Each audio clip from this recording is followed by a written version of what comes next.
कछार पुलिस ने खुफिया सूचना के आधार पर सिलचर के आईएसबीटी क्षेत्र के संलग्न गोडाउन से बड़े पैमाने पर ऑयल टैंकर के साथ साथ अवैध तौर पर मौजूद रखे गए तेल जब्त किया है।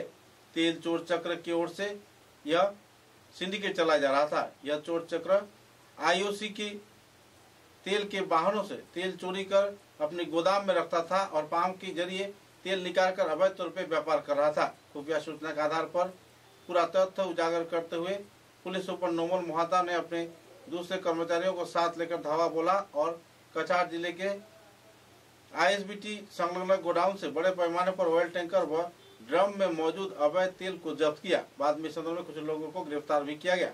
बहरहाल पुलिस प्रशासन मामले की छानबीन में जुटी हुई है।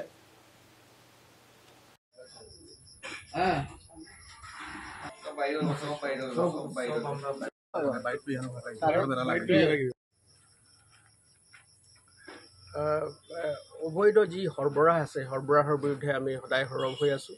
আজি এটা গোপন সূত্ৰৰ পম খেদি আমি এই আইএছবিটি শিলচৰৰ আইএছবিটি অঞ্চলত আমি গম পাইছিলোঁ যে তেলৰ এটা অবৈধ এটা চুৰি কাৰ্য চলি সংগঠিত হৈ আছে। সেই সংক্ৰান্তে আমি যেতিয়া ইয়াত আহি পেলাই এটা অভিযান চলাওঁ, অভিযান কালত এটা টেংকাৰ আমি ইয়াত মজুত থকা আৰু টেংকাৰৰ পৰা চুৰি কৰি থকা অৱস্থাত তেল চুৰি কৰি থকা অৱস্থাত আমি টেংকাৰ আৰু তাৰ লগতে এই গোডাউন এটা বৃহৎ গোডাউন ইয়াতে আছে। গোডাউনত বৃহৎ পৰিমাণৰ চুৰি তেল ইয়াত মজুত আছে আৰু তাৰ লগতে দুজনকৈ ব্যক্তি এই গোডাউনৰ মালিক আৰু টেংকাৰৰ মালিক আমি দুইজনকে আমি ইতিমধ্যে এৰেষ্ট কৰিছোঁ। আৰু তাৰ লগতে এই বৃহৎ পৰিমাণৰ যি তেল আছে ইয়াতে মজুত আছে অবৈধভাৱে, সেই তেলখিনিকো আমি চিজ কৰিছোঁ।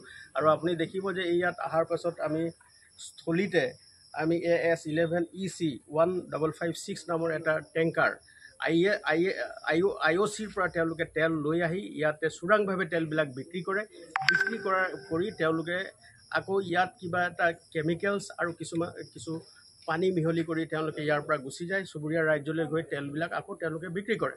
আৰু এই ধৰণে ইয়াত তেওঁলোকে মজুত ৰখা তেলৰ পৰা তেওঁলোকে টেংকাৰ হিচাপে তেওঁলোকে ইয়াৰ পৰা অবৈধভাৱে তেল সৰবৰাহ কৰি চুবুৰীয়া ৰাজ্যলৈ সৰবৰাহ কৰে আৰু তেওঁলোকে বৃহৎ পৰিমাণৰ এই চুৰি কাৰ্য তেওঁলোকে সম্পাদন কৰে।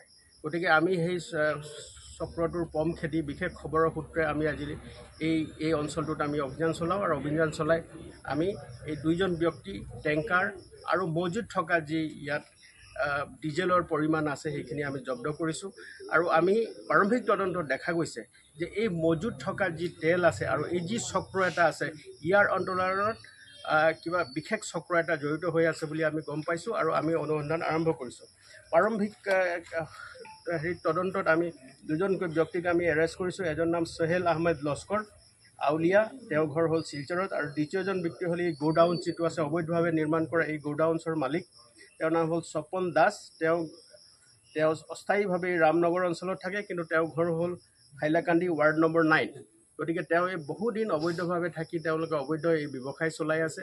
আৰু এই এটা বৃহৎ চক্ৰ যি আইঅ'চিৰ পৰা অহা টেংকাৰবিলাকৰ লগত তেওঁলোকৰ কিছুমান মধ্যভোগী লোক থাকে, তেওঁলোকৰ দালাল থাকে। সেই দালাল চক্ৰই আইএছবিটিৰ ওলোৱা গাড়ীবিলাক আইঅ'চিৰ পৰা ওলোৱা টেংকাৰবিলাকৰ লগত যোগাযোগ কৰে আৰু যোগাযোগ কৰি তেওঁলোকে এই তেলবিলাক ইয়াত চোৰাংভাৱে তেওঁলোকে টেংকাৰৰ পৰা মেচিনৰ জৰিয়তে, তাৰমানে আপোনাৰ পাম্পৰ জৰিয়তে সেইখিনি চুৰি কৰে আৰু চুৰি কৰি ইয়াত মজুত ৰাখি টেংকাৰৰ হিচাপত তেওঁলোকে ইয়াৰ পৰা চুৰি কৰি চুবুৰীয়া ৰাজ্যলৈ বিক্ৰী কৰে।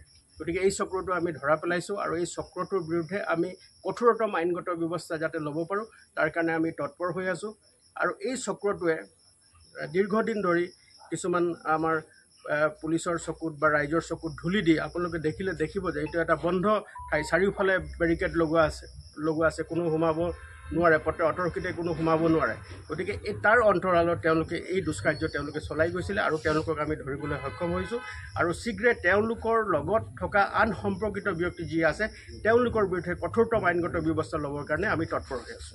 কিমান তেল পাইছে বৰ্তমানলৈকে আমি এতিয়া জোখমাখ কৰি আছোঁ। বৰ্তমানলৈকে 1000 লিটাৰো অধিক তেল ইয়াত মজুত আছে আৰু আপুনি দেখিছে এটা টেংকাৰো কাষত আছে। গতিকে আপুনি ক'ব পাৰে যে প্ৰায় 13,000 লিটাৰ তেল আমি বৰ্তমান সময়ত জব্দ কৰিছোঁ। কিছুদিনমান আগত আৰক্ষীয়ে এটা তলাচী চলাইছিল। সেই চক্ৰটোৰ গোটেইখিনি যিখিনি আমি চলাইছিলোঁ আৰু তেওঁলোকক ইতিমধ্যে আমি ৰেল হাজতলৈ প্ৰেৰণ কৰিছোঁ।